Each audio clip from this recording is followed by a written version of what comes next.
Keldimmi qudrat bilan qarshilab olishdilar. Xursando shuhrat bilan ulg'aydim, o'sdim sekin. Yorug'i dunyoga kelib, lekin qattiq adashdim bir go'zal qizni sevib. Muhabbat arbobida juda ham xursand edim.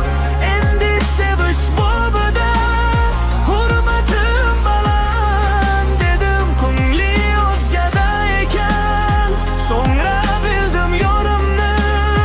U bo'lmasa yonimda yo'qotaman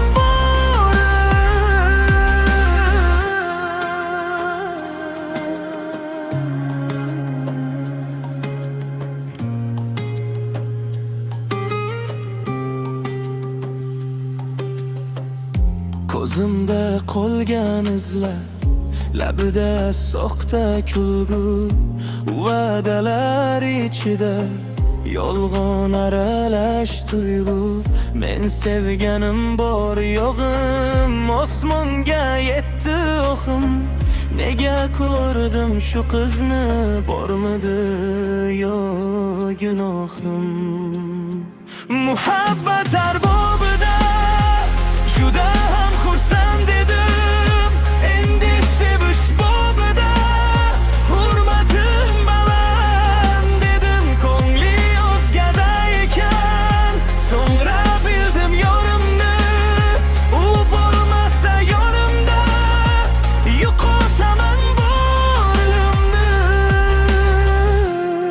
Chekkanim faqat azob, kimga bo'lsa ko'nikay, yo ichib zahar sharob, bu dunyoni tark etay.